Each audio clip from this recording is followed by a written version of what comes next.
విశ్వసించిన వారు ఇక్కడ ఉన్నారని ఆశపడుతున్నాను. అయితే ఒక విశ్వాస జీవితంలో ప్రమాదం ఏంటో ఆ మాట చెప్పేసి ఈ రోజుకి మనం ధ్యానం చేసే వాక్య భాగం మీ ముందు పెట్టి 5 వచనాలు కొంచెం విశదంగానే చూద్దాం. టైమర్ పెట్టుకున్నాను, టెన్షన్ పడొద్దు, నేను టైంకి ముగించేస్తాను. మళ్ళీ తిరిగి నేను ప్రయాణం చేసి వెళ్ళాలి.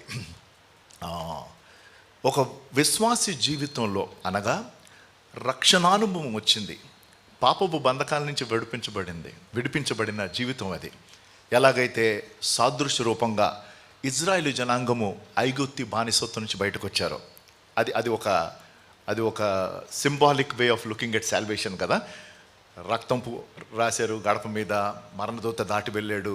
కానీ నూతన నిబంధనకు వచ్చేసరికి మన గడపల మీద రక్తం రాయటం కాదు, క్రీస్తు ప్రభువారు ఆ పస్కా పశువు అని మనం విశ్వసించి నా పాపమునకు బదులుగా మరణించాడు శిలువ మీద నమ్మితే ఆయన రక్తంలో మన పాపములు క్షమించబడతాయి.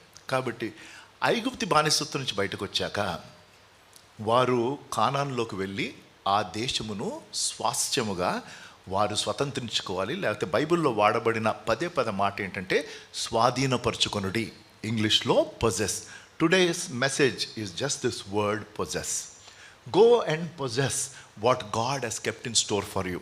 నీ కోసం, ఈ సంఘం కోసం, మన కుటుంబాల కోసం దేవుడు ఏదైతే అట్టిపెట్టాడో, ఏదైతే వాగ్దానం చేశాడో దానిని నేను స్వాధీనపరచుకోవాలి.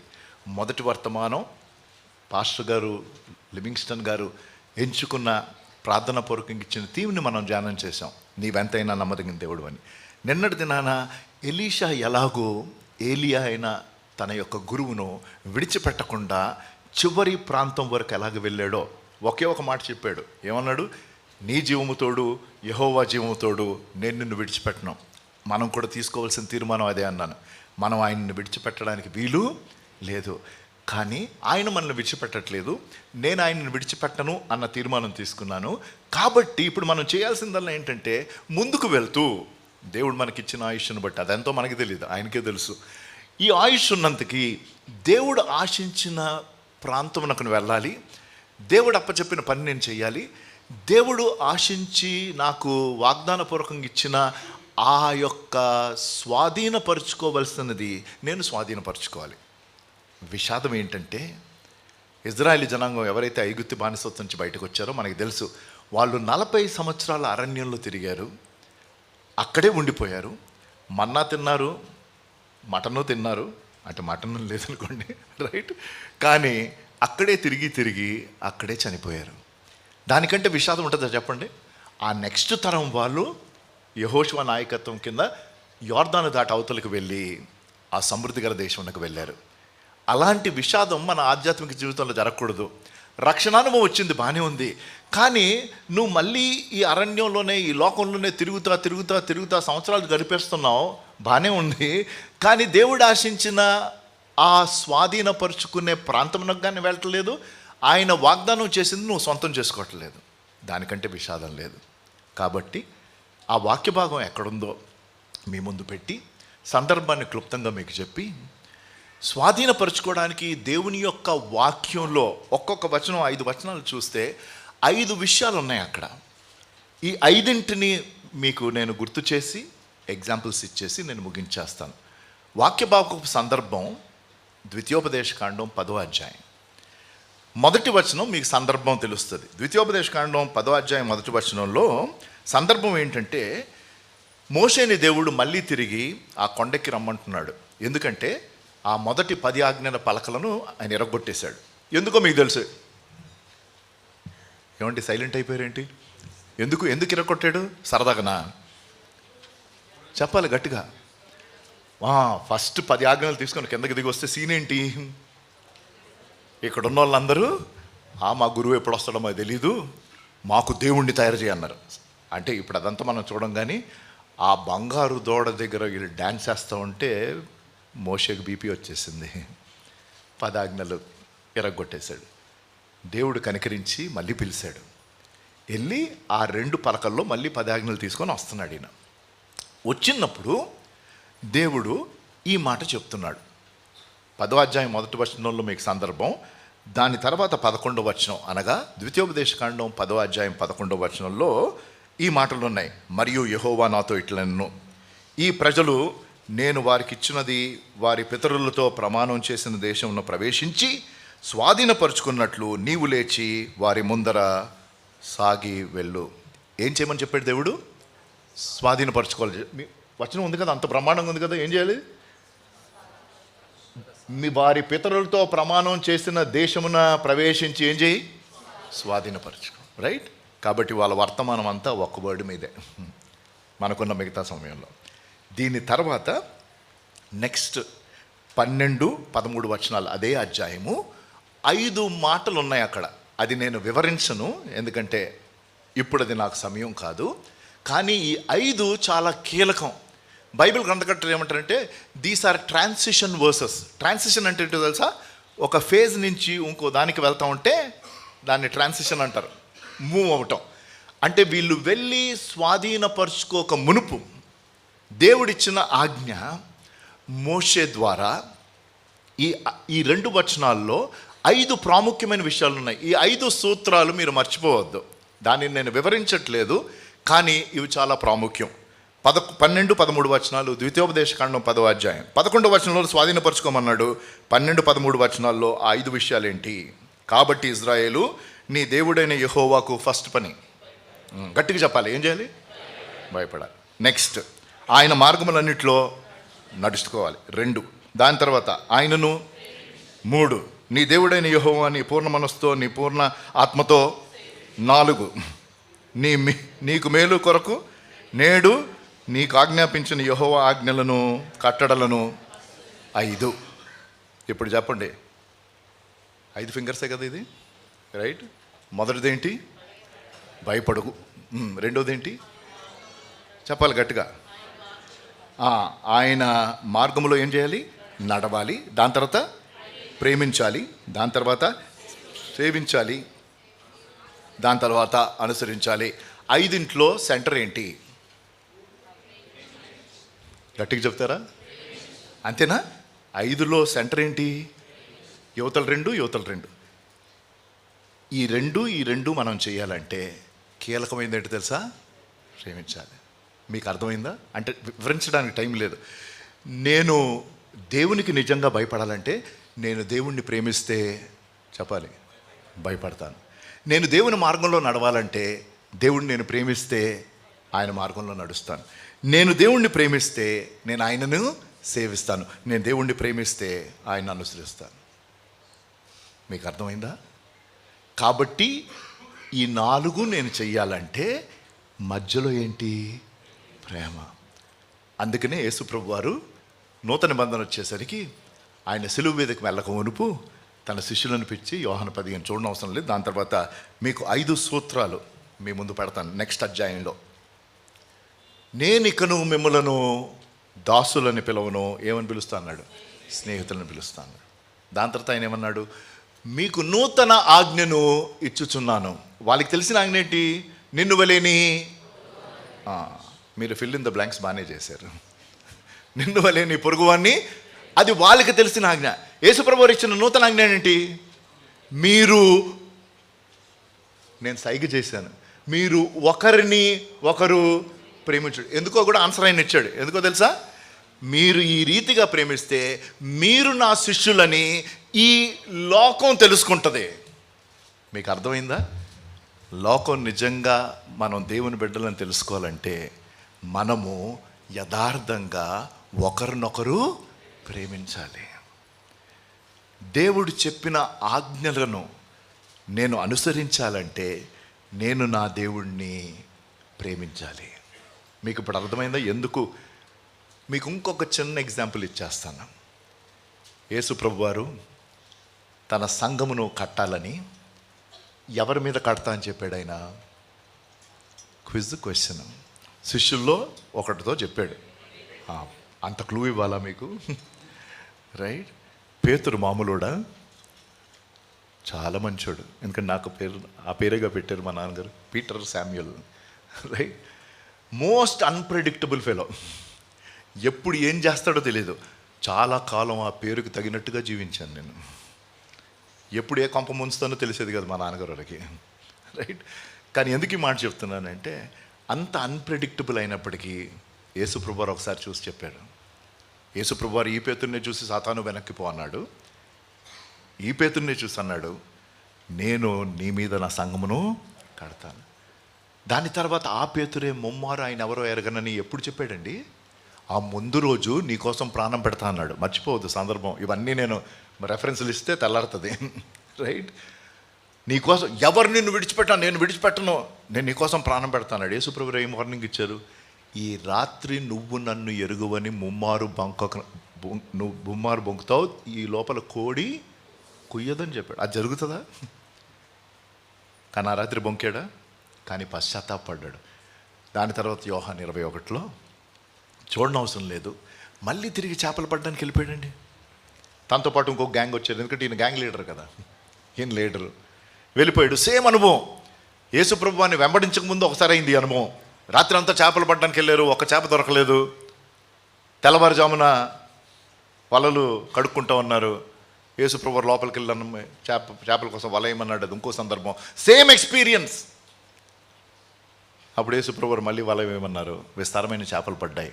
వచ్చిన తర్వాత ఎందుకు ఈ మాట చెప్తున్నానంటే, యేసుప్రభువారు పేతుర్ని ఒకే క్వశ్చన్ 3 సార్లు అడిగాడు. దేని గురించి మీకు తెలుసు ఆన్సర్?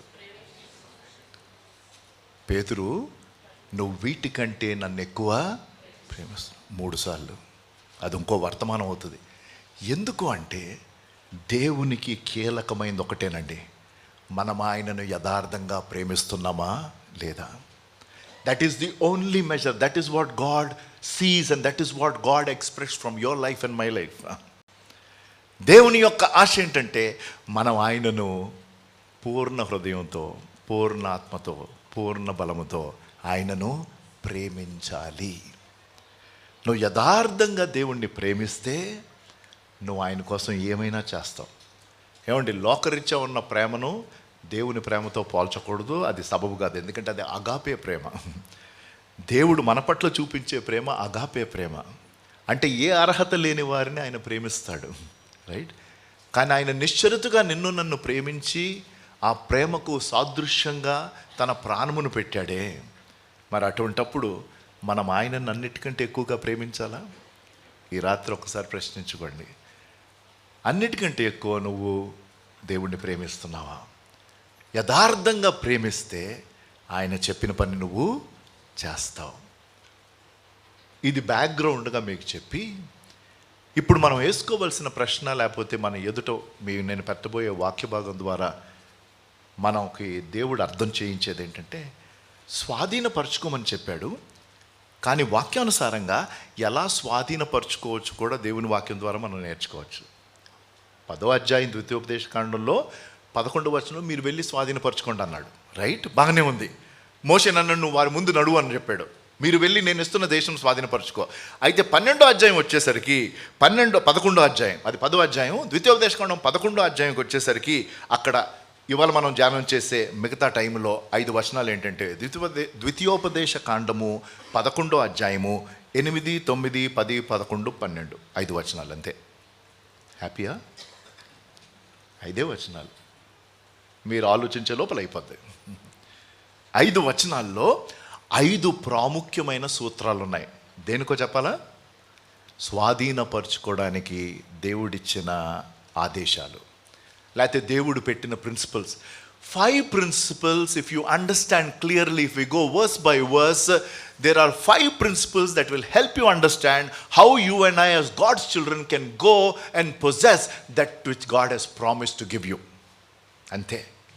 దేవుడు నీకు వాగ్దానం చేసి నువ్వు స్వాధీనపరచుకోవడానికి, దేవుడు నీకు వాగ్దానం చేసింది నువ్వు స్వంతం చేసుకోవడానికి ఈ 5 సూత్రాలు నువ్వు గుర్తుంచుకొని నువ్వు దానిని ఆచరణలో పెడితే, ఏదో బైహార్ట్ చేస్తే కాదు, నువ్వు దాన్ని ఆచరణలో పెడితే, ఒకటి నేను చెప్పాను, మనం దేవుణ్ణి ప్రేమించాలి. అన్నీ దాని చుట్టే రివాల్వ్ అవుతాయి.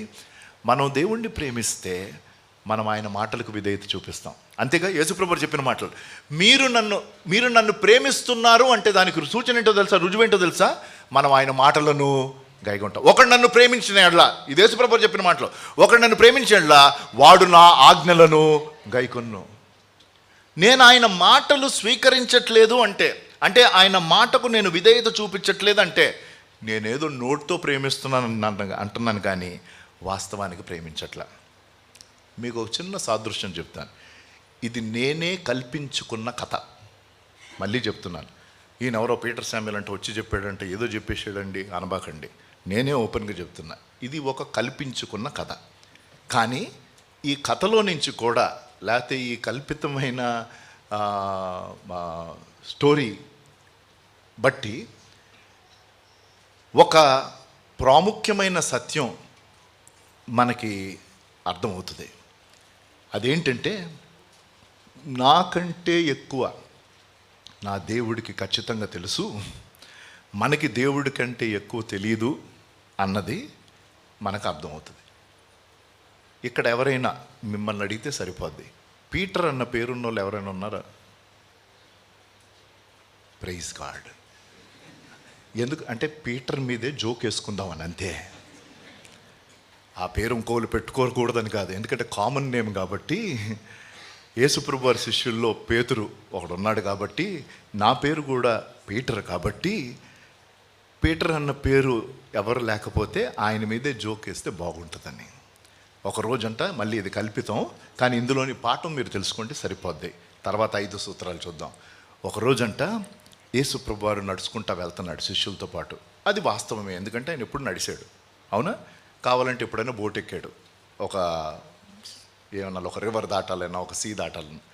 నడుస్తా శిష్యుల్ని చూసి ఒక ఆజ్ఞ ఇచ్చాడు.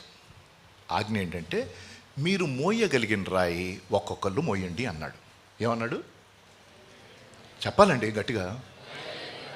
అంటే అందరికీ ఒకటే వెయిట్ హైట్ ఉంటుందా? ఉండదుగా. మోయగలిగిన రాయి అంటే ఆంద్రే ఒక సైజు మోస్తాడు, పేతురు ఇంకొక సైజు మోస్తాడు, ఫిలిప్ ఇంకొక సైజు మోస్తాడు, అవునా కదా? 12 పేర్లు చెప్పనవసరంలే. అందరూ వాళ్ళు మోయగలిగిన రాయి తీసుకున్నారు. పేతురు మనోడు ఎక్స్ట్రా. మీకు ఎందుకో చెప్తాను. యేసుప్రభు నీటి మీద నడుచుకుంటూ వచ్చాడు, అవునా? ఫస్ట్ అందరికీ రియాక్షన్ ఏంటో తెలుసా? దెయ్యం పోతాం, అంతేగా. అర్ధరాత్రి 12 గంటలకు టక్ టక్ టక్ శబ్దం అయితే, దేవా నువ్వు వచ్చేసావా అన్న విశ్వాసం నాకైతే కనిపించలా. నీ రాకడ వచ్చేసింది అనలే. ఫస్ట్ వచ్చే ఫీలింగ్ ఏంటి? ఎవరు? ఇంకొంచెం గట్టిగా అయితే దొంగడా, దేవుడు అని ఎవరు రండు, అది మనకి సహజంగా వచ్చేది, రైట్? అలాగే వీళ్ళు కూడా అన్నారు, దెయ్యమో పోతామా. యేసుప్రభు వారు నేనే అనపోయి ఉంటే నాకు తెలిసి అందరూ దూకేసేవాళ్ళు సముద్రంలో, గ్యారెంటీ. పేతురు ముందు దూకేవాడు. అందుకనే ఆయన వీళ్ళతో ఎందుకు వచ్చిన ప్రాబ్లం అని అంటే, నేను వాక్యమే చెప్తున్నానండి, మీరు అలా చూడబాకండి, నా వాడుక భాషలో చెప్తున్నా అంతే, రైట్? నేనే అన్నాడు. ఏమంటే నేనే అన్న తర్వాత ఈసారి బోట్లో ఉండాలా లేదా? అంటే దాన్నే నేను గొప్ప విశ్వాసం నీటి మీద నడిచాడని ప్రసంగాలు ఇచ్చినోడు నేనే. కానీ చెప్తున్నాను, కొంచెం ఆలోచిస్తే నేనే అంటే, అమ్మ దెయ్యం పోతాం అనుకున్నా, నువ్వా ప్రభు, మనోడే మన బాసే వచ్చేస్తున్నాడని హ్యాపీగా బోట్లో కూర్చోవాలి.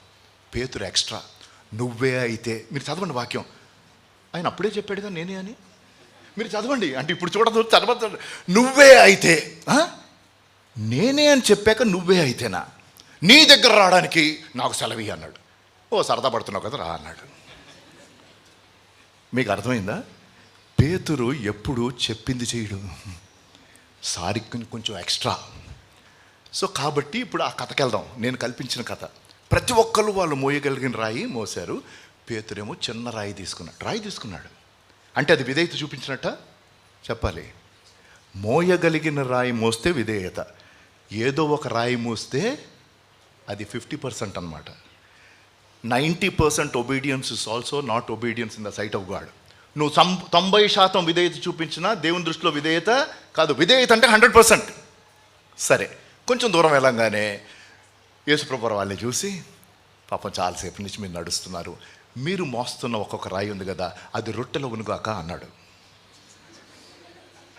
ఏమన్నాడు? అందరికీ వారికి సరిపడా, ఎందుకంటే వాళ్ళు మోయగలిగిన రాయి.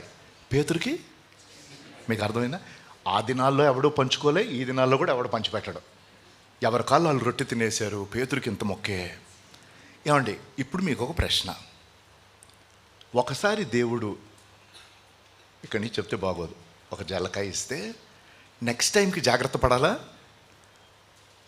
మరి పేతురు కదా, పేతురు ఒకసారిగా 4 సార్లు దెబ్బలు తిన్నా సెట్ అవుడినా. రైట్? మనసులో ఆలోచిస్తున్నాడు, ఇంకో ఛాన్స్ ఇస్తే బాగుండు. ఏంటి? ఇంకో ఛాన్స్ ఇస్తే బాగుండు. రైట్? కాసేపు అయిన తర్వాత మళ్ళీ యేసు ప్రభువు ఇదే ఆజ్ఞ ఇచ్చారు. ఏం చేయాలో మీరు చెప్పాలి. అందరూ ఏం చేయాలి చెప్పాలి. ఏంటి? మోయగలిగిన రాయి మొయ్యాలి. పేతురు ఏం చేయాలి? చేయాలి. పేతురు ఎక్స్ట్రా కదా, మొయ్యలేని రాయి. అవసరమా? చెప్పండి, అవసరమా? అంటే ఫస్ట్ టైం ఏమో రొట్టె చేశాడు, సెకండ్ బంగారం చేస్తాడో, ఈసారి మటన్ ఇస్తాడో, అందరికంటే ఎక్కువ పెద్ద పీస్ నాకు వస్తుంది. ఏమండి, మనకి దేవుడి కంటే ఎక్కువ తెలియదండి. మీరు నవ్వుకోవచ్చు, కానీ చాలాసార్లు you know we reason out and unfortunately we miss the point. సరే, కొంచెం దూరం వెళ్ళాక ఒక వాగు వచ్చింది. అది కొంచెం వెడల్పున్న వాగు, దాటడానికి ఇబ్బంది. యేసు ప్రభువు వీళ్ళందరినీ చూసి, మీరు ఒక్కొక్కరు రాయి మోస్తున్నారు కదా, మీరు ఎంత దూరం అయితే దాన్ని విసురుతారో అంత దూరం ఎగురుకుంటా వెళ్ళొచ్చు అన్నాడు.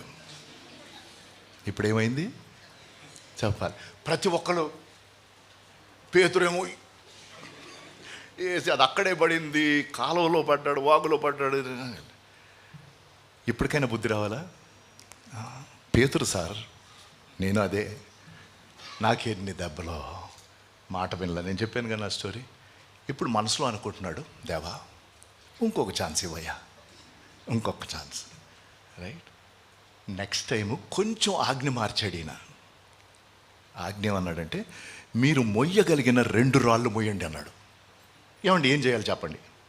మీరే ఉంటే ఏం చేస్తారో చెప్పండి. 2 సార్లు బుద్ధి గడ్డి తిని, ఒకసారి చిన్నది ఒకసారి పెద్దది అనవసరంగా నేను మొయ్యగలిగిన 2 రాళ్ళు మోస్తాను, ఆయన చెప్తున్నాడు కదా అంటాం అని అనుకుంటున్నాను నేను. పేతురు ఫస్ట్ టైం రొట్టె, సెకండ్ టైం విసరమన్నాడు, ఈసారి 2 రాళ్ళు అంటున్నాడు. ఏం చేస్తాడు మనకెందుకు? మీకు అర్థమైందా? దేవుడు చెప్పింది చెయ్యాలి. నీకు అర్థమైనా అది వాక్యానుసారం అండి. Whether you understand or not, if God is talking to you through his word, ఆయన వాక్యం ద్వారా నీతో మాట్లాడితే ఈ వాక్యమునకు నువ్వు విధేయత చూపించాలి. నీకు అర్థమైనా అర్థం కాకపోయినా, as simple as that. But our logic comes into play, our reasoning comes into play, and we try to debate, discuss. పేతురు ఒక చిన్నది, ఒక పెద్దది. బాగుంది కదా లాజిక్? ఆయనేమో మోయగలిగిన 2, అందరూ మోయగలిగిన 2 రాళ్ళు మోసారు. పేతురేమో ఒకటి చిన్నది, ఒకటి పెద్దది. ఏమవుతుందిలే చూద్దాం. కొంచెం దూరం వెళ్ళంగానే, 3 సంవత్సరాల నుంచి నాతో పాటు వచ్చారు మీరు, మీ కాళ్ళకు చెప్పులు లేవు. మీకు అర్థమయ్యాలి? మీరు మోస్తున్న రాళ్ళు ఏమవ్వాలి? అందరికీ కరెక్ట్ సైజు స్లిప్పర్స్ వచ్చినాయి. పేతురికేమో ఒకటి లూజు, ఇంకొకటి టైటు, ఒకటి కరుస్తుంది, ఒకటి ఊడిపోద్ది. ఇట్లాంటివి చెప్తే ప్రాబ్లం ఏంటంటే, ప్రసంగం మర్చిపోయి ఇదే గుర్తుపెట్టుకుంటారు. కాబట్టి ప్రారంభంలోనే చెప్పాను. కానీ దీని వెనకాల ఉన్న ఒకే ఒక పాఠం ఏంటో తెలుసా? నా దేవుడు చెప్పింది ప్రశ్నించకుండా నేను విధేయత చూపించాలి. నవ్వుకోవడానికి చెప్పలేదు, నవ్వుకోవచ్చు. అదేంటంటే, అదొక సింపుల్ స్టోరీ అండి, కానీ అందులోని పాఠం గమనించండి. ఎన్నోసార్లు మనం చాలా రీజన్ చేస్తాం, రీజన్ పనిచేయదు. ఇప్పుడు ద్వితీయోపదేశకాండం 11వ అధ్యాయంకి వెళ్తే, 5 సూత్రాల్లో మొదటి సూత్రం 8వ వచనం. తెలుగులో అన్నీ ఆ అనే అక్షరంతో ఉంటాయి, ఈజీగా గుర్తుపెట్టుకోవచ్చు. ఇంగ్లీష్లో అన్నీ పి అనే అక్షరంతో ఉంటాయి. Actually D and P. I will give you the point and you remember. ప్రశ్న, దేవుడు స్వాధీనపరచుకోమన్నాడు, అదేగా ఇవాళ రాత్రికి ఏ వర్డ్? స్వాధీనపరచుకోవాలి. ఏం స్వాధీనపరచుకోవాలి? దేవుడు నా కోసం ఏదైతే వాగ్దానం చేసి అట్టిపెట్టాడో అది నేను, నాకు నచ్చింది కాదు. కానాను దేశము వారి పితరులకు వాగ్దానం చేసిన దేశం. అదేనా సందర్భం? ఏ తరం అయితే ఇప్పుడు వెళ్తున్నారో వారి పితరులకు వాగ్దానం చేశాడు దేవుడు. కానీ ఆ పితరులు దేవునికి విధేయత చూపించలే. ఆ పితరులు అరణ్యంలో తిరిగి చనిపోయారు. కానీ ఇంకొక తరం వారు వెళ్తున్నారు. వారు గుర్తుపెట్టుకోవాల్సింది ఏంటంటే, మీరు అడుగు పెట్టు ప్రతి స్థలం నేను మీకు ఇస్తా అన్నాడు. అవునా కాదా? కాబట్టి యెహోషువ నెక్స్ట్ నాయకుడు. యెహోషువతో అంటాడు, నేను మోషేతో ఏ రీతిగా తోడైనాను నీతో పాటు తోడై ఉంటాను అన్నాడు. దేవుడు నన్ను పిలిచింది వాక్య భాగం అదే, నేను నా సాక్ష్యంలో చెప్పాను. కాబట్టి ఈ పాలు తేనెలు అనగా సమృద్ధి గల దేశంలోనికి దేవుడు వారిని నడిపించి స్వాధీనపరచుకోమన్నప్పుడు సందర్భం గుర్తుపెట్టుకోండి, ఆ దేశం ఇంకా శత్రువుల చేతిలోనే ఉంది. అవునా కాదా? వాగ్దానం ఏంటి? ఆ దేశం మీదే. కానీ ప్రస్తుతం ఆ దేశం ఎవరి చేతిలో ఉంది? అదే రీతిగా మనకి వాగ్దానం దేవుడిచ్చాడు, కానీ కొన్నిసార్లు మనం పోరాడి ఆ వాగ్దానంలో ఉన్న సొంతం చేసుకోవాలి స్వాధీనపరచుకోవడానికి. అయితే ఈ వాక్యంలో ఈ 5 వచనాల్లో ఉన్న 5 సూత్రాలు కనుక మీరు అర్థం చేసుకుంటే, అర్థం చేసుకొని మీ జీవితాల్లో అన్వయిస్తే, దేవుని వాక్యపు అధికారం మీరు చెప్తున్నాను, ఖచ్చితంగా నువ్వు నేను స్వాధీనపరచుకుంటాం. Praise the lord. ఖచ్చితంగా స్వాధీనపరచుకుంటాం. మొదటిది 8వ వచనం 11వ అధ్యాయం, మీరు బలము కలిగి స్వాధీనపరచుకొనుటకై నది దాటి వెళ్ళుచున్న ఆ దేశమును ప్రవేశించి దానిని స్వాధీనపరచుకున్నట్లు. ఫస్ట్ సూత్రం 5 సూత్రాల్లో, దేవుడు నాకు వాగ్దానం చేసింది నేను స్వాధీనపరచుకోవాలి అంటే దేవుని సమకూర్పును నేను ఆశించాలి. అన్నీ ఆ అనే అక్షరంతో ఉంటాయి. దేవుని సమకూర్పును ఆశించాలి. ఇంగ్లీష్లో డిజైర్ గాడ్స్ ప్రొవిజన్. ఏంటి? Desire God's provision. ఏమని చెప్తుంది వాక్యం? మీరు బలము కలిగి స్వాధీనపరచుకున్నట్టుకై నది దాటి వెళ్ళుచున్న ఆ దేశమందు ప్రవేశించి దానిని స్వాధీనపరచుకోండి. ఎందుకు? ఆ దేశం దేవుడు వారికి వాగ్దానం చేశాడు. కాబట్టి దయచేసి గుర్తుపెట్టుకోండి, నేను దాన్ని వివరిస్తాను. దేవుని యొక్క సమకూర్పు అంటే గబగబా నేను వివరిస్తాను, నాకున్న కొద్ది సమయంలో గబగబా వివరిస్తాను. 3 విషయాలు దేవుని సమకూర్పు గురించి చాలా ఉన్నాయి, కానీ మనం కుదించి చూస్తే 3 విషయాలు మనకి స్పష్టంగా అర్థం కావాలి. దేవుని యొక్క చిత్తం ఏంటో తెలుసా? దేవుడు నీ కోసం నా కోసం ముందుగా అమర్చి పెట్టిన, ముందుగా ఏర్పాటు చేసిన ఆ సమకూర్పును నువ్వు పొందాలి. మీకు అర్థమైందా? Do you believe our God is a provider? మీ చర్చ్ పేరు అదే. ఏంటి అంటే అర్థం ఏంటి? He is my provider, right? If God is my provider, that tells me the provision is already there. అవునా కదా? దేవుడు మీ ఫిలిపియన్స్ 4:19 కదా, that is where this is. My God shall supply all my needs according to his riches in glory, right? My God shall supply all my needs. దేవుడు నా ప్రతి అక్కర్ను తన సమృద్ధిలోంచి ఆయన నన్ను తీరుస్తాడు. యెహోవా ఈరే, సమకూర్చు వాడు. ఆయన సమకూర్చే దేవుడు అంటే ఆయన సమకూర్పుని నేను ఆశించాలా లేదా? ఆయన నాకు సమకూరుస్తాడంటే ఆ సమకూర్పు నాది అవ్వాలంటే ఏం చేయాలి? నేను ఆ సమకూర్పు నేను ఆశించాలి. I have to Dzire the provision that my provider already has kept. That is the will of God. దయచేసి మీరు గుర్తుపెట్టుకోండి, దేవుని యొక్క చిత్తము మన జీవితంలో అతి శ్రేష్టమైనది. God's will is the best for us in our lives. Do you agree? But the point is, do you desire the will of God? నువ్వు దేవుని చిత్తం ఆశిస్తున్నావా?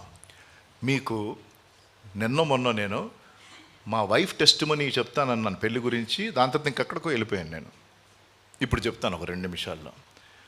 వాస్తవానికి my wife, who has been my wife for 31 years, is from the same church. కానీ ప్రేమ వివాహం కాదు, ఏర్పాటు చేసిన వివాహమే. ఓకే. అయితే ప్రాబ్లం ఏంటంటే, నేను ఎట్లాంటి బ్రతుకు బతికానో అది అందరికీ చాలా ఓపెన్గా తెలిసిన విషయం. అంటే తాగాను, తిరిగాను, ఇవన్నీ. ఇది నా భార్యకు కూడా తెలుసు. అంటే అప్పుడు నా భార్య కాదు. అయితే మా నాన్నగారు ఒక విచిత్రమైన పని చేశారు. ఆయన బ్రతుకున్నప్పుడు ఆయన నైజమునకు అది భిన్నమైంది. It is not his nature. ఒకరోజు మాకెవరికి చెప్పలా, నేను బెంగళూరులో ఉన్నాను. బెంగళూరులో నాకు నచ్చినట్టు బ్రతుకుతున్నాను, ఇష్టం వచ్చినట్టు. మా నాన్నగారు ప్రస్తుతం మా ఫాదర్ ఇన్ లా వాళ్ళ ఇంటికి వెళ్ళి మా వైఫ్ గురించి, మా పెద్ద కుమారుడు ఉన్నాడు కదా, తన కోసం నేను అడగడానికి వచ్చాను. మా డాడీ ఎవరిని ఒక చీపురు పుల్ల కూడా అడగరు. అలాంటిది ఈ పని చేసినట్టే మాకే ఆశ్చర్యం. అది మాకు తెలియదు. చాలా అభిమానిస్తారు. అప్పట్లో మా మామగారు church secretary, నాన్నగారేమో founder.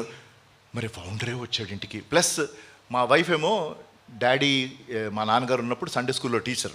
So daddy తరబీదు చేశారు. తను కూడా అప్సెట్ అయిపోయింది. మా నాన్నగారు వెళ్ళిపోయిన తర్వాత ఇప్పుడు నా భార్య వాళ్ళ అంటే మా మామగారు వెళ్ళి తను అడిగి ఇట్లా అంకుల్ వచ్చారు ఇట్లా అడిగినట్టే తన కోపం వచ్చిందంట. ఎంత అభిమానిస్తున్నాం మనం, అంకుల్ వచ్చి ఎలా అడుగుతారు, వాళ్ళ కొడుకు గురించి తెలీదా, తను తాగుతాడు తిరుగుతాడు, అలాంటి వ్యక్తిని నేను ఎలా పెళ్లి చేసుకుంటాను, కుదరని పని అంది. అయిపోయింది ఆ స్టోరీ. ఇదంతా మాకు ఎప్పుడు తెలిసిందంటే తర్వాత పెళ్లి సంబంధం గురించి వాళ్ళు వచ్చినప్పుడు అప్పుడు చెప్పారు, కానీ మీకు ఇప్పుడు చెప్పేస్తున్నా. అయితే తనకి సంబంధాలు వస్తున్నాయి, తను ప్రార్థన చేస్తుంది. దేవుడు పదే పదే పీటర్ అని చెప్తున్నాడు. ఆవిడ పదే పదే ప్రార్థనలో ఈ పీటర్ అయితే వద్దు నాయనా, ఈ పీటర్ అయితే అసలు వద్దు, కానీ అదే అంటే డిఫరెంట్గా తను చెప్తే బాగుంటుంది. నేను తన తర్వాత మీకు చెప్తున్నా. ఫైనల్గా పెద్ద స్టోరీ. ఫైనల్గా అపోస్తుల కార్యం 10వ అధ్యాయం చదువుకుంటుంది మా ఆవిడ. 10వ అధ్యాయంలో పరలోకం నుంచి ఒక దుప్పటి వస్తుంది. ఆ దర్శనం పేతురికి వచ్చింది. ఆ దుప్పట్లో అనేక రకమైన జంతువులు ఉన్నాయి, రైట్. పరలోకం నుంచి 3 సార్లు ఒక స్వరం. అదేంటో తెలుసా? నువ్వు దాన్ని కట్ చేసి తిను. పేతురు ఆన్సర్ ఇస్తూ ఉంటాడు, మేము ఇట్లాంటివి తినం. అయితే దేవుని ఒక స్వరం ఏముంటుందో తెలుసా? నేను దేనిని పవిత్రపరిచానో దాన్ని నువ్వు అపవిత్రమని అనకు. 3 సార్లు మా భార్య యొక్క స్ట్రగుల్, నేను అపవిత్రుణ్ణి నా అలవాట్లను బట్టి, నా తిరుగుడిని బట్టి. పేతురు తన స్ట్రగుల్ ఏంటి? అపవిత్రుడు. దేవుడు ఏం చెప్తున్నాడు? నేను దేన్నైతే పవిత్రపరిచాను నువ్వు అపవిత్రమని చెప్పకు. ఆ వాక్య భాగం బట్టి కన్విక్ట్ అయ్యి వాళ్ళ నాన్నగారి దగ్గరికి వెళ్ళి పీటర్తో పెళ్లి చేసుకోమని దేవుడు చెప్తున్నాడు, కాబట్టి మీరు వెళ్ళి మాట్లాడమంది. మీకు అర్థమైందా? అది సులువైన నిర్ణయం అనుకుంటున్నారా మా భార్యకి? కాదండి. You should ask her. It was one of the most tough decisions. But today you ask her after 31 years. She says to get married in the will of God was the best thing that happened in my life. Was it ఏమంటే దేవుని చిత్తానుసారంగా వివాహం అనే కాదు, దేవుని చిత్తంలో కష్టాలు ఉండవు అనుకోవటం దానికంటే బుద్ధిహీనత ఏం లేదు. You can be in the centre of the will of God and still have a lot of problems. తేడా ఏంటంటే నువ్వు దేవుని చిత్తంలో నువ్వు వివాహం చేసుకున్నా లేకపోతే ఏది చేసుకున్నా, మనకి ఎటువంటి కష్టం వచ్చినా మనం దేవుని చిత్తంలో ఉన్నాం కాబట్టి ఆ కష్టం నువ్వు ప్రార్థనాపూర్వకంగా ఎదుర్కొని అవతలకు వెళ్ళొచ్చు. మీకు అర్థమవుతుందా? దేవుని యొక్క సమకూర్పు. ప్రశ్న, దేవుడు నా కోసం అట్టిపచ్చింది నేను స్వాధీనపరుచుకోవాలి అంటే నేను దేవుని సమకూర్పును ఆశించాలి. అది మొదటి సూత్రం. దేవుని సమకూర్పు గురించి 3 మాటలు గబగబా చెప్పేస్తాను. మొదటిది, దేవుని యొక్క సమకూర్పు. దేవుడు చాలా ఆలోచించి నీకు నాకు దయచేస్తాడు. ఇంగ్లీష్లో God's provision is thoughtfully arranged for you. మీకు ఒక సింపుల్ ఎగ్జాంపుల్ ఇస్తాను వాక్యానుసారంగా. చాలా ఉన్నాయి ఎగ్జాంపుల్స్, కానీ ఒకే ఒక ఎగ్జాంపుల్ ఇస్తాను. ఏది? ఈ ఐగుప్తి బానిసత్వం నుంచి బయటకు వచ్చాక ఎర్ర సముద్రం పాయలైంది. ఆ వాక్య భాగం చూపించట్లేదు, చూపించకూడదని కాదు, కొంచెం టైం కలిసి వస్తుంది. ఎర్ర సముద్రం పాయలైంది, ఇవతలకు వచ్చేసారు. వీళ్ళ కళ్ళెదుటే ఫరో సైన్యం అందరూ చనిపోయారు. వీళ్ళు ప్రయాణం అయ్యి 3 రోజులు అయింది. ఒక ప్రాంతానికి వచ్చారు, దాహం వేసింది, అక్కడ నీళ్లు ఉన్నాయి. ఫస్ట్లో ఎవడో నోట్లు వేసుకోగానే అన్నాడు. చెప్పాలి ఆ ప్రాంతం పేరేంటో? మారా, రైట్. చేదు, రైట్. వెంటనే వీళ్ళ కోపం వచ్చింది. మమ్మల్ని చంపేయడానికి ఇక్కడ తీసుకొని వచ్చావా, నీళ్ళు కూడా సరిగ్గా లేవు, రైట్. ఆ మారా నీళ్ళని మధురంగా చేశాడు దేవుడు, కరెక్టే. దాని తర్వాత ఇంకొంచెం ముందుకెళ్తే ఎలీము అన్న ప్లేస్ వస్తుంది. అక్కడ 12 నీటి బుగ్గలు, 70 ఈతటి చెట్లు. ఏమంటే సడన్గా వీళ్ళు వెళ్ళేసరికి నీటి బుగ్గలు వచ్చేసినాయా? చెప్పాలి. ఈత చెట్లు టక్కుమని వచ్చేసాయా? వీళ్ళు ఆ ప్రాంతమునకు రాక మునిపే ఎప్పుడో 12 గోత్రాలు వీళ్ళు, వాళ్ళకి 12 నీటి బుగ్గలు దేవుడు. మీకు అర్థమవుతుందా? దానినే ఆలోచించి దేవుడు సమకూర్చడం. మీకు అవసరం ఈరోజు రావచ్చు, కానీ అవసరం తీర్చడానికి దేవుడు సమకూర్పు ఎప్పుడో పెట్టాడు. ప్రైజ్ ద లార్డ్ చెప్తారా? నీకు అవసరం ఈరోజు వచ్చింది, నీకు ఇబ్బంది ఈరోజు వచ్చింది, కానీ దాని సొల్యూషన్ దేవుడు ఎప్పుడో ఆలోచించి పెట్టాడు. నువ్వు ఆయన సమకూర్పును ఆశిస్తున్నావా? It is thoughtfully arranged for you. Thoughtfully arranged for you. అది మొదటిది.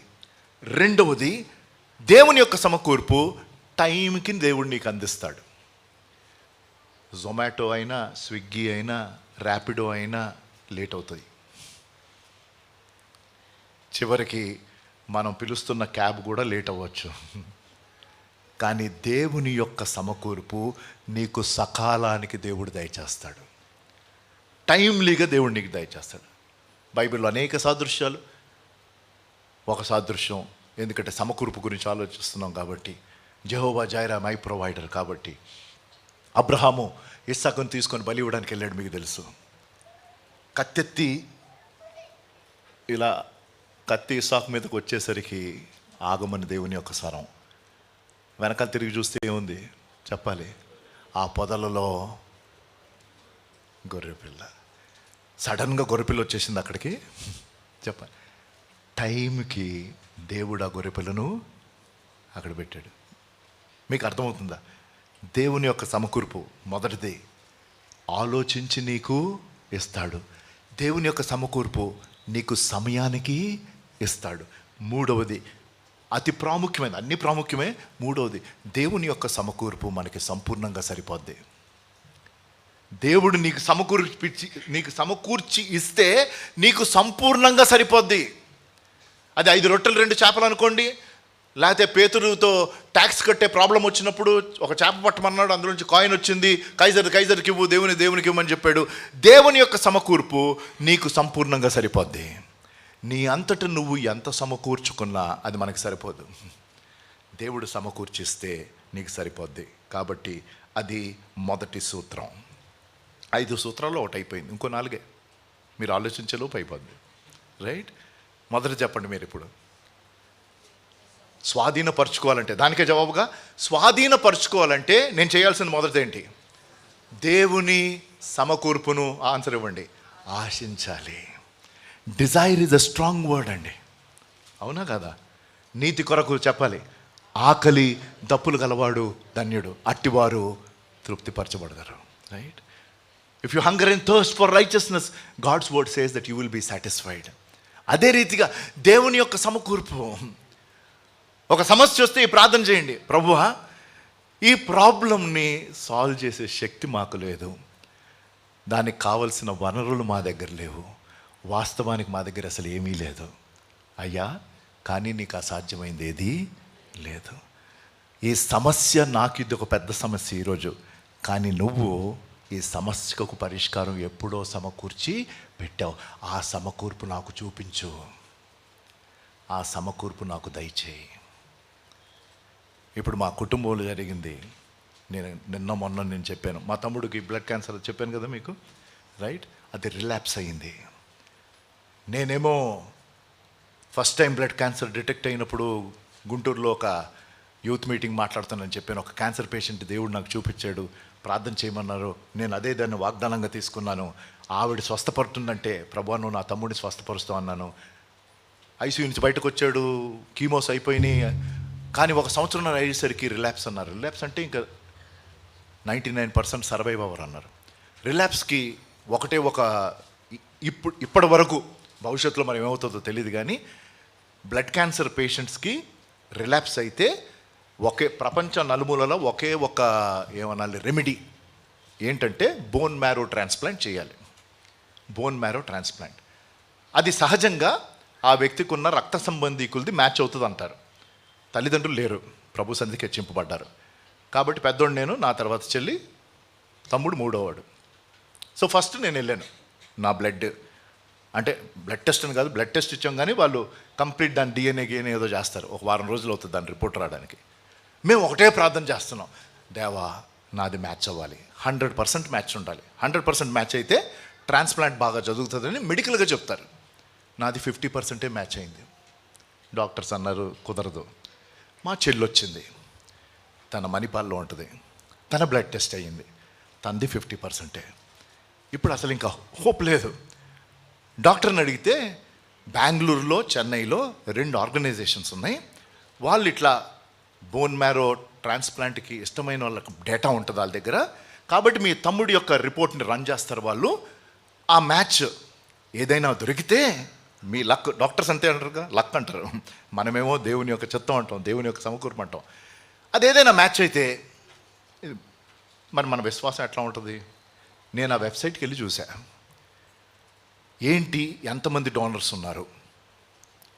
10,000 మంది ఉన్నారు. పోనీలే, మ్యాచింగ్ ప్రాబబిలిటీ ఏంటని చదివా. Matching probability 1:1,00,000. అంటే 1,00,000 మందిలో ఒకరికి. అక్కడ ఉన్న డేటా ఎంత? 10,000. మన విశ్వాసం అంతేగా. మ్యాథమెటిక్స్ చేశాను నేను, చేసేసి అసలు మ్యాచ్ అయ్యే ఛాన్సే లేదు. Long story, first time report run చేశారు, ముగ్గురిది 100% మ్యాచ్ వచ్చింది. ముగ్గురిది. అందులో ఒకళ్ళు ఇచ్చారు, ఆ ట్రాన్స్ప్లాంట్ అయ్యింది. ఫిబ్రవరి 2020లో బ్లడ్ క్యాన్సర్ డిటెక్ట్ అయ్యింది. ఆగస్ట్ 21లో బ్లడ్ క్యాన్సర్ రిలాప్స్ అయ్యింది. కానీ దేవుడు ఎప్పుడో చెన్నైలో సమకూర్పును పెట్టాడు. మీకు అర్థమవుతుందా? అది మాకు ఆ రోజు తెలియలా. ఎప్పుడైతే దేవుడి ఆశ్చర్యకార్యం చేశాడో అప్పుడు అర్థమైంది. అలాగే ఎన్నో సాక్ష్యాలు ఉన్నాయండి. కానీ విషయం ఏంటంటే మన దగ్గరకు వచ్చేసరికి మనం విశ్వసించలేము. మీకు అర్థమవుతుందా? Please remember that God's provision is thoughtfully arranged by God. Simple example అండి. మన బిడ్డలకి ఇదందరూ మీరు అంగీకరిస్తారని ఆశపడుతున్నా. ఇక్కడ ఎంతమంది అయితే ఇక్కడ దంపతులు ఉన్నారో, దేవుడు మీ యొక్క కుటుంబ జీవితాన్ని దీవించి ఒక బాబునో పాపనో మీకు ఇచ్చుంటే, మన బిడ్డలకి అవసరం ఉన్నప్పుడు మనం ఆలోచించి అవసరం తీరుస్తామా, లేకపోతే ఏదో ఒకటి ఇచ్చేస్తామా? చెప్పండి. దీనికి అంతేనా? మనకున్న దాంట్లో వాళ్ళకి ఏదైనా అవసరం అంటే దానికి నేను ఆలోచించి నాకున్న దాంట్లో వారికి నేను ఇస్తాను.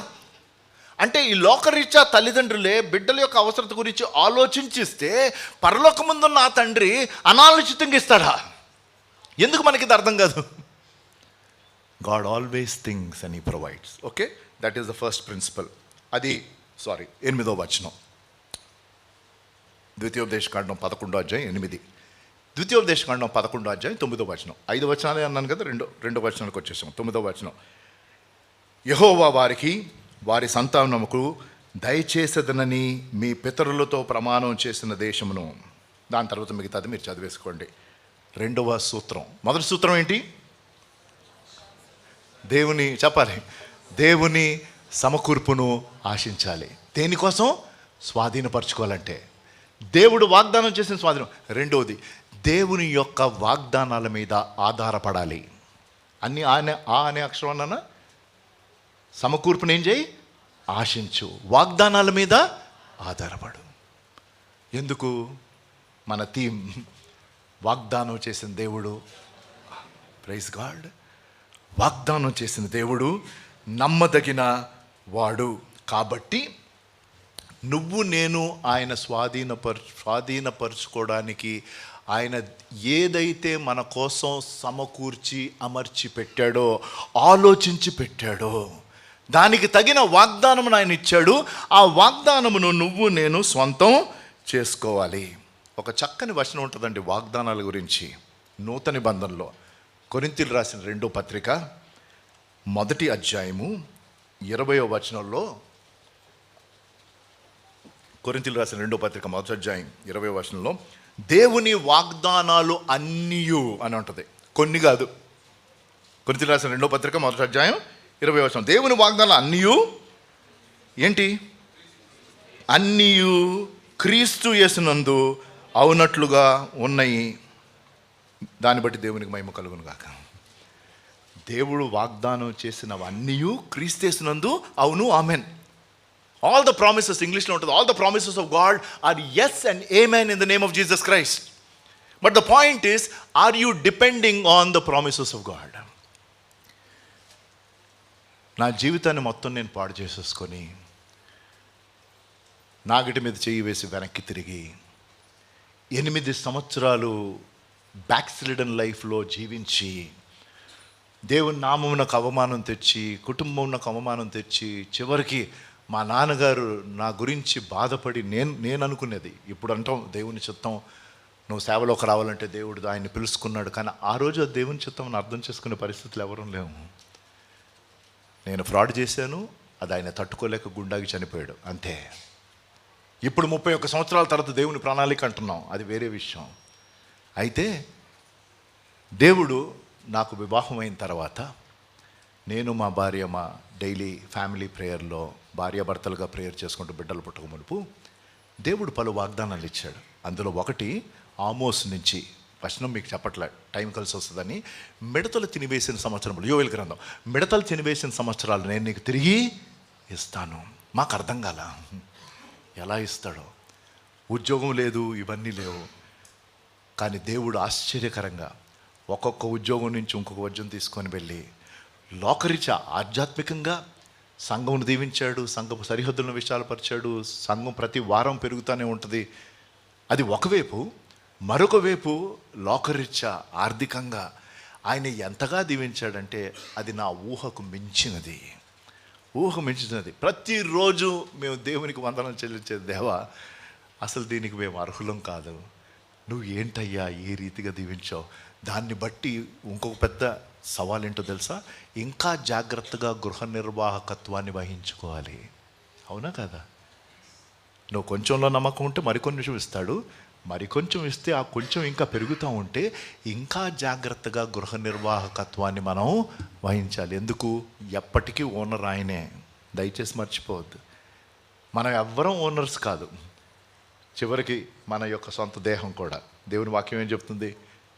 మీరు మీ డాష్ కాదు, అదే ఫిల్ ఇన్ ది బ్లాంక్. మీరు మీ సొత్తు కారు, విలువ చేత కొనబడిన వారు, కావున మీ దేహంతో దేవుణ్ణి గణపరచండి. మీ దేహం దేవుని యొక్క ఆలయం. ఈ దేహమే నా సొంతం కాదు. మరి అటువంటప్పుడు ఈ బట్టలు నా సొంతమా? నా బండి నా సొంతమా? నా మొబైల్ ఫోన్ నా సొంతమా? కాదు కదా.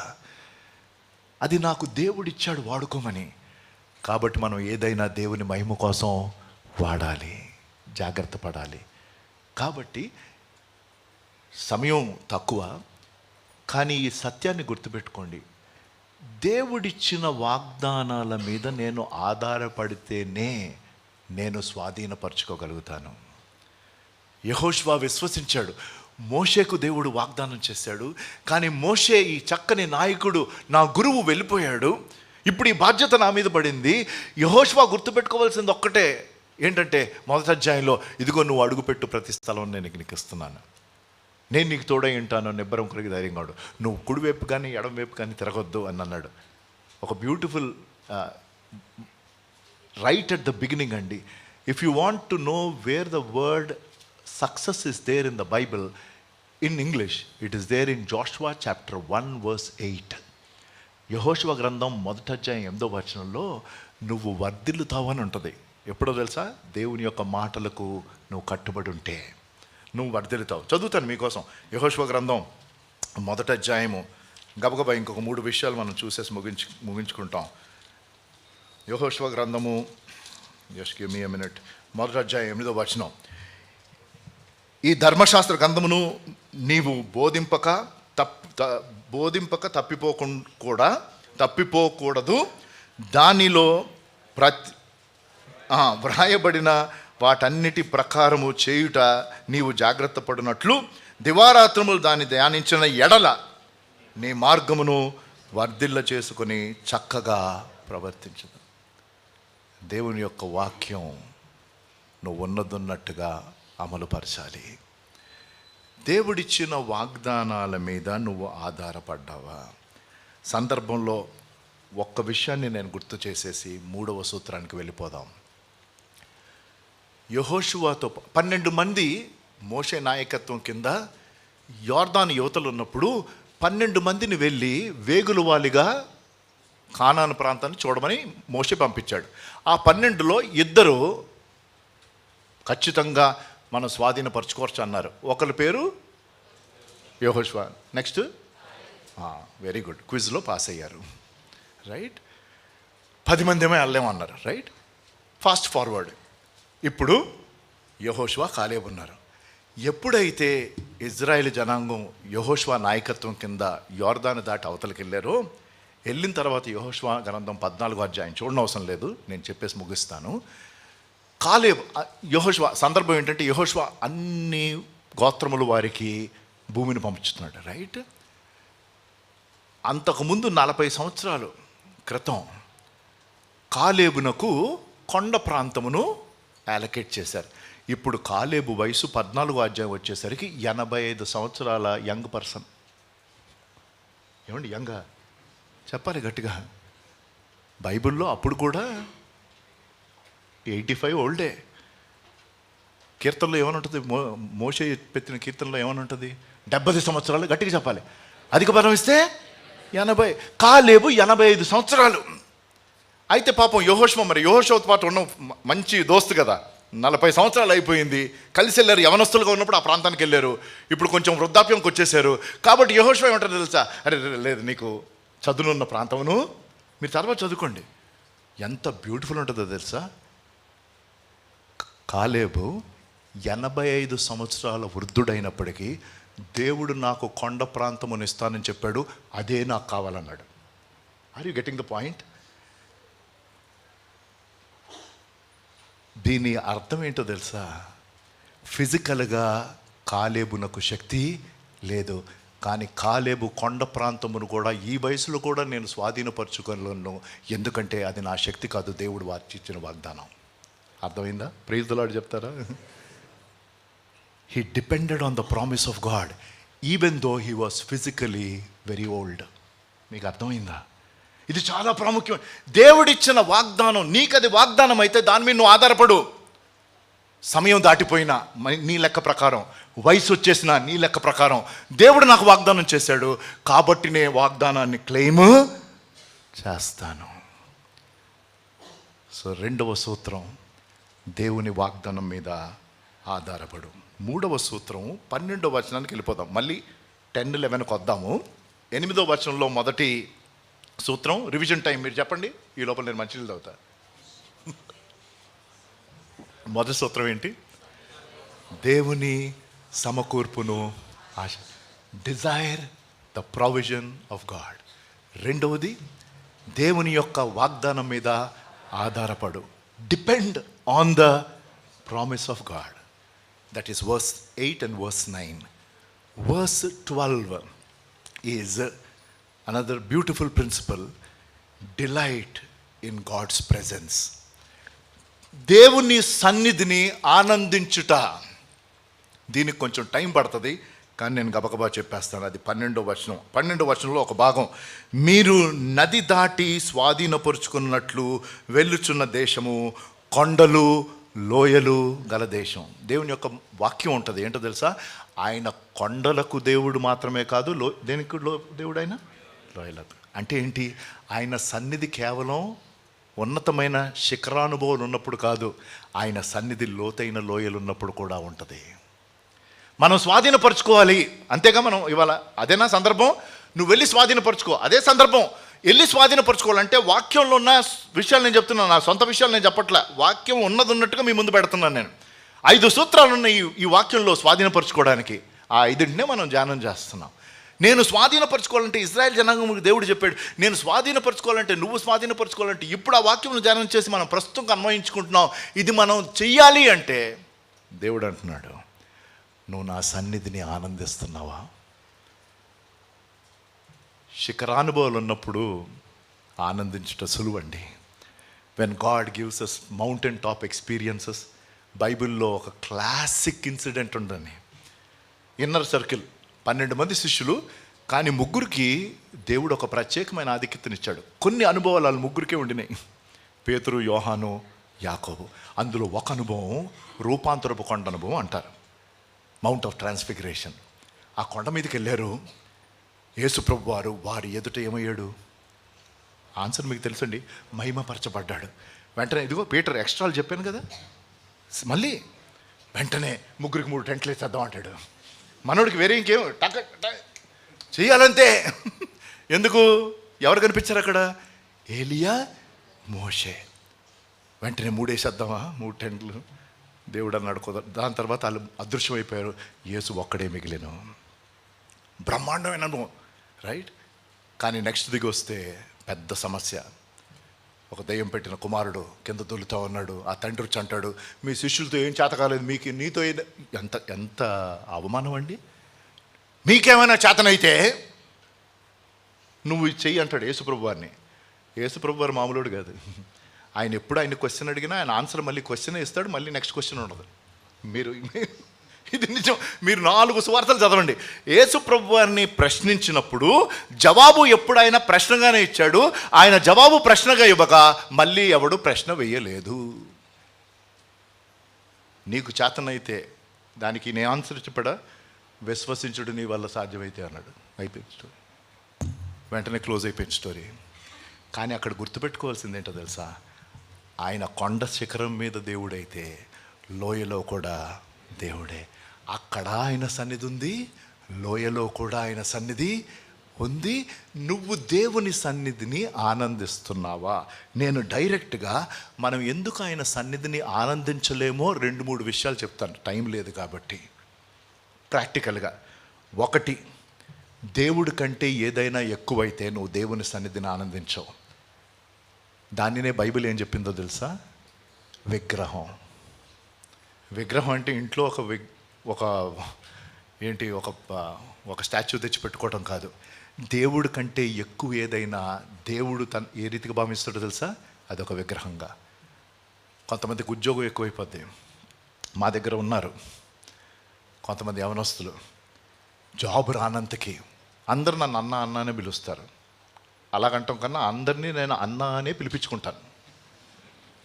చివరికి నేను ఎంత ఎగ్జాజరేట్ చేశానంటే, ఎవరైనా పెళ్ళయ్యి వాళ్ళకి బాబు పాప పుడితే మా నాన్నగారు పెట్టిన పద్ధతి, ఫస్ట్ టైం వాళ్ళు వస్తే ముందుకు పిలవాలి, ప్రార్థన చేయాలి. పెళ్ళైన వాళ్ళు ఫస్ట్ టైం వస్తే ముందుకు పిలవాలి, ప్రార్థన చేయాలి. ఇప్పటికీ నేను అది చేస్తాను. ఇప్పుడు పుట్టారు ఆ పిల్లలు, వాస్తవానికి నేను వారికి తాతనవ్వాలి, అంకుల్ కూడా కాదు. కానీ నేను చెప్పేది ఏంటో తెలుసా? ప్రార్థన చేయకముందు వీళ్ళు మాట్లాడుతున్నప్పుడు అన్నా అనే నేర్పించండి. ఆ తల్లిదండ్రులు నన్ను అంకుల్ అని పిలుస్తారు, ఈ చిన్న బుడింగు అన్నా అంటది. సో నాకు మన పక్క రాష్ట్రంలో ఉన్న అన్నకి ఏ రకమైన లింక్ లేదు. మీకు అర్థం కాల, మంచిదే. కానీ నేను అలా పిలిపించుకోవటం నాకు అయితే ఎందుకు ఇదంతా నేను డైవర్ట్ అయ్యానంటే, వీళ్ళు వచ్చి అంటారు, అన్నా జాబ్ లేదన్నా, 1 ఇయర్ నుంచి కష్టపడుతున్నాం అన్నా, ప్రయత్నం చేస్తున్నాం, ప్రార్థన చేస్తాం, సరే అయిపోయింది. దేవుడు ఆశ్చర్యకరంగా ఉద్యోగం ఇస్తాడు. 2-3 నెలలు భలే వస్తారు, దాని తర్వాత కనిపించరు. ఏంటంటే వర్క్ ఫ్రమ్ హోమ్ అన్నా. వర్క్ ఫ్రమ్ ఆఫీస్ కాదు, ఏంటి వర్క్ ఫ్రమ్ హోమ్ అన్నా, టైమే లేదు. మేమేమో వర్క్ ఫ్రమ్ హోమ్ ఉన్న జమానాల్లో నేను ఉద్యోగం చేయలే, అన్ని రోజులు ఆఫీస్కి వెళ్ళిన రోజులే. ఒకప్పుడు ఆర్టీసీ బస్సులెక్కి దిగినండి నేను. కానీ ఇప్పుడు బెడ్రూమే ఆఫీసు, రైట్, డైనింగ్ టేబులే ఆఫీస్ టేబుల్, పళ్ళు తోముకోకుండా పనిచేస్తావు, చిన్న షార్ట్స్ వేసుకొని పనిచేస్తావు, డ్రెస్ మార్చుకునే అవసరం కూడా లేదు. ఇన్ని సౌకర్యాలు ఉన్నాయి, కానీ మందిరానికి రావడానికి టైం లేదు. ఆ 2 అవర్సే నీకు పని వచ్చిందా? లేదు. కానీ ఏమైపోయింది? ఏ ఉద్యోగం అయితే నువ్వు కావాలని ప్రభు పాదాల దగ్గర అడిగావో, ఇప్పుడు ఆ ఉద్యోగమే దేవుడి కంటే ఎక్కువ అయ్యింది. ఏ బిడ్డ కావాలని దేవుడి సన్నిధిలో గోజాడావో ఆ బిడ్డ పుట్టిన తర్వాత నువ్వు మందిరానికి రావటల్లా. The problem is the gift has become bigger than the giver. మీకు అర్థమైందా? దేవుడిచ్చిన బహుమతి దేవుడి కంటే ఎక్కువ. అది దేవుని దృష్టిలో విగ్రహం. దేవుడు విగ్రహారాధన సహించడు. Let me be very open. If you have an idol in your life, you will not delight in the presence of God. దేవుని యొక్క సన్నిధిని నువ్వు ఆనందించాలి, అది దేవుని యొక్క ఆశ. You need to delight in the presence of God. That is was David's desire was కదా. దావీదు కీర్తనలు మనం చదివితే అర్థమయ్యేదేంటి? ఏమంటాడు? నేను దేవుని యొక్క మందిరం దగ్గర డోర్ మ్యాట్గా ఉంటే కూడా చాలు అన్నాడు ఆయన. ద్వారం దగ్గర ఉంటే సరిపోద్ది అన్నాడా? అవునా కదా? ద్వారపాలకుడు ఉంటే సరిపోదు. దేవుని సన్నిధిలో చెప్పాలి, ఒక గడి గడుపుతుంది. చెప్పడానికి బాగానే ఉంది, కానీ నిజమా?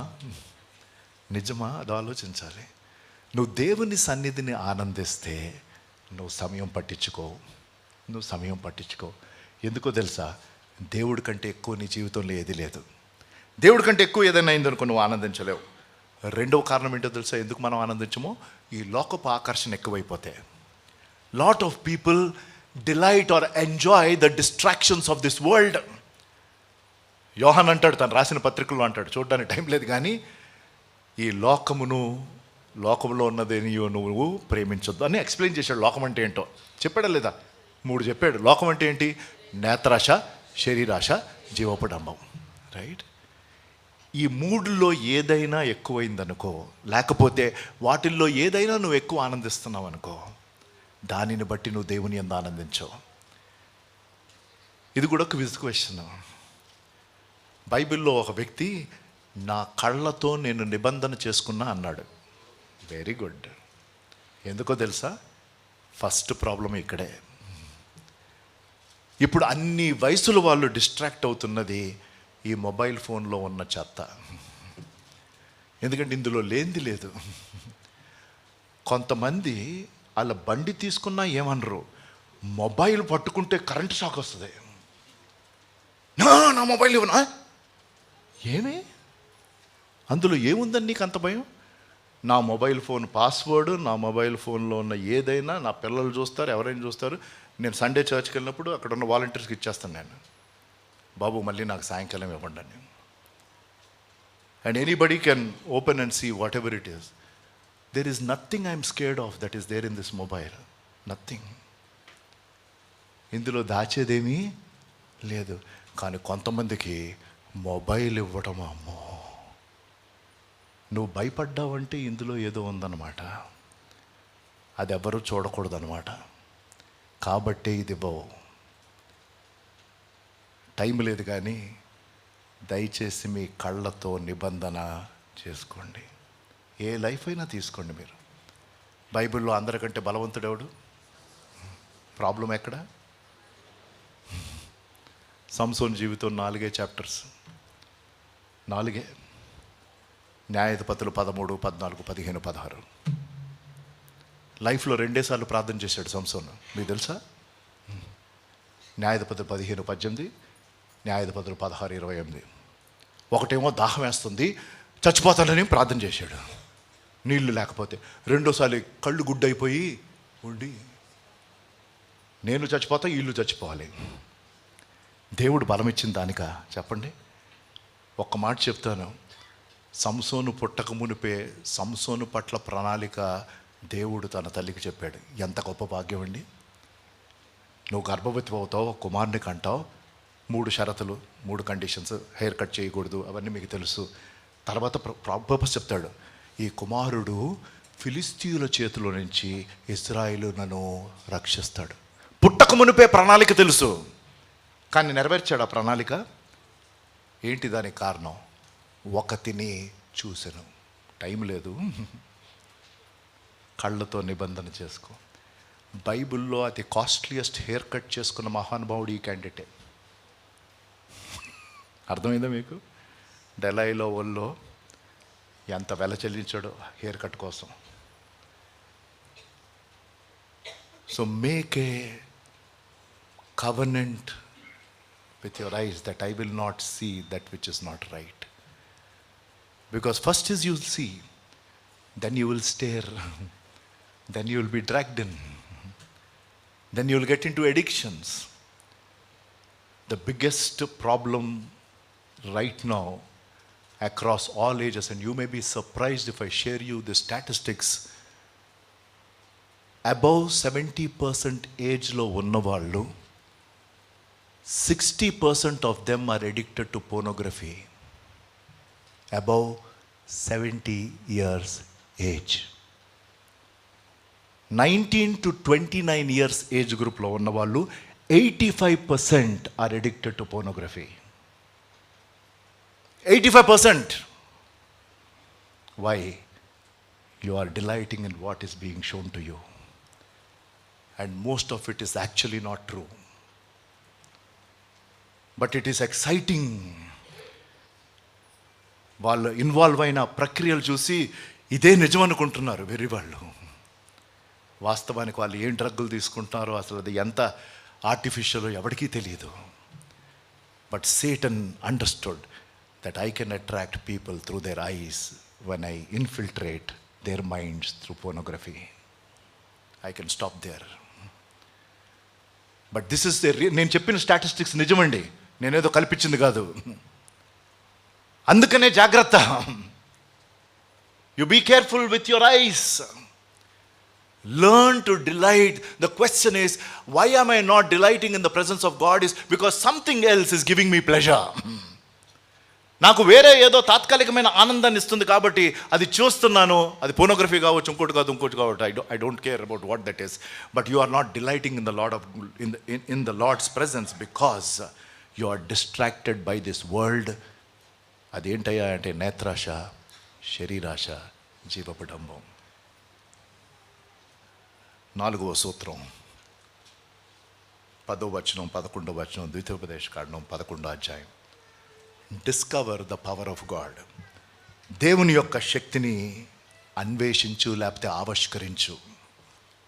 దీని తర్వాత ఇంకోటి చెప్పి ముగించేస్తానండి, టెన్షన్ పడబాకండి. రైట్?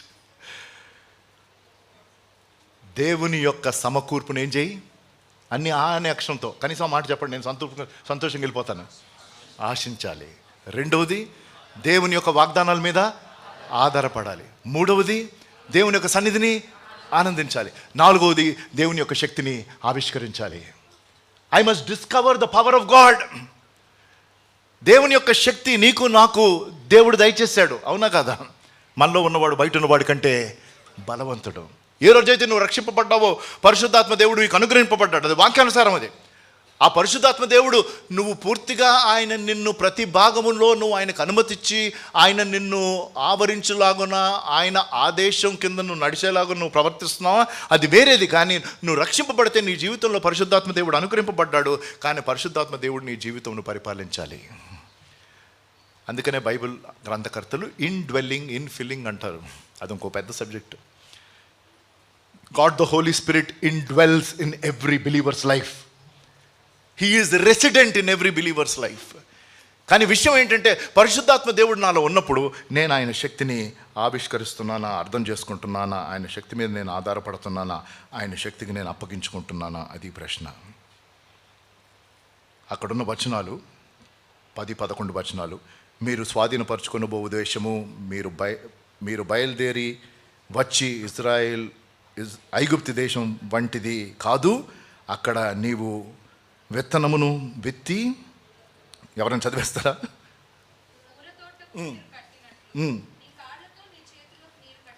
రైట్. కొండలు, లోయలు గల, యా సరిపోద్దమ్మా, సరిపోద్ది. Thank you. బైబిల్లో నీరు పరిశుద్ధాత్మ దేవునికి సూచన. రైట్? యేసుప్రభు వారు యోహాను 7:38-39 వచనాలు అంటాడు, నీ కడుపులో నుంచి జీవజల ఓటలు ప్రవహిస్తాయి. I don't have time to elaborate, but I just want to mention that have you discovered God's power in your life? అదొక్క ప్రశ్న వేసుకుంటే సరిపోద్ది. నువ్వు వెళ్ళి స్వాధీనపరచుకోవాలి అంటే నీలో ఉన్న దేవుని శక్తిని నువ్వు ఆవిష్కరించాలి, నువ్వు కనుగోవాలి. అందుకనే జకరియా అంటాడు కదా, శక్తి చేత కాదనెను, బలముతో ఇది కాదనెను, నా ఆత్మ ద్వారా నేను చేతునని యెహోవా సెలవిచ్చుచున్నాడు. ఆఖరిది డిజర్న్ గాడ్స్ ప్రొటెక్షన్. దేవుని సంరక్షణను అర్థం చేసుకో. చాలా బ్యూటిఫుల్గా ఎండ్ అవుతుంది 12వ వచనం, ద్వితీయోపదేశకాండం 11వ అధ్యాయం. అది ఆకాశ వర్ష జలజాలములు త్రాగును, అది నీ దేవుడైన యెహోవా ఏంటంట లక్ష్యపెట్టు దేశము. ఈ దేవుడైన యెహోవా కన్నులు సంవత్సరాది మొదలుకొని సంవత్సరాంతం వరకు ఎల్లప్పుడూ. ఎంత బ్యూటిఫుల్ ప్రామిస్ అండి. 26 సంవత్సరాలు దేవుని యొక్క కనుదృష్టి మీ మీద, సంవత్సరాది మొదలుకొని సంవత్సరాంతం వరకు. అంటే దేవుని యొక్క సంరక్షణ నేను అర్థం చేసుకోవాలి. నా దేవుడు నన్ను సంరక్షించకపోతే ఈ దినం నేను చూసేవాడిని కాదు. అది దేవుని యొక్క మహాకృప. మరి దేవుని అసలు మనకి తెలియకుండా ఎన్ని యాక్సిడెంట్స్ మనం తప్పించుకున్నామో వాస్తవానికి మనకి తెలియదు. మనం అనుకుంటున్నాం ఏదో బాగానే ఉన్నామని. You just pause and see. ఎంతమంది అండి ఈ మధ్యకాలంలో నేను ఎంతోమంది హఠాత్తుగా మరణించడం విన్నాను. నేను నాకు సన్నిహితమైన వారు, దేవుని నామం ఎరగని వారు, మా సంఘంలో దేవుని నామం ఎరిగిన వారు హఠాత్తుగా. ఒకవైపు ఏమో బాధేస్తుంది, ఇంకోవైపు ఏమో సరే వాళ్ళు ప్రభు సన్నిధికి వెళ్ళారు. మరోవైపు ఏంటంటే దేవా నీ సంరక్షణ లేకపోతే మేమేమవుతాం? Have you ever stopped and understood the protection God is giving you. నిన్ను కాపాడువాడు కునుకడు, నిద్రపోడండి. కాబట్టి మనము స్వాధీనపరుచుకోవాలంటే ఈ 5 సూత్రాలుగా మీరు ఏదో గుర్తుపెట్టుకోవాలని కాదు, వీటిని మీ జీవితంలో ఏం చేయండి, అమలు పరచండి. అనుదిన జీవితంలో ఒక చక్కని నిబంధన చేసుకోండి రాత్రి వేళ. అదేంటో తెలుసా? ఈ ఒక్కొక్కటి నేను నా లైఫ్లో ఇంప్లిమెంట్ చేస్తాను. తల్ల వంచి కళ్ళు మూసుకుందామా? చిన్న ప్రార్థన. వినిన వాక్యపు వెలుగులో ఇంకా కొద్ది నిమిషాల్లో మీరు వెళ్ళిపోతారండి. ప్రతి ఒక్కరూ, నేను ఎవరిని నిలబడమన్నో, చేతులు ఎత్తమని అడగను, ముందుకు రమ్మని కోరను. అది ప్రాముఖ్యం కాదండి. ప్రాముఖ్యమైనది ఏంటంటే వినిన వాక్యపు వెలుగులో మన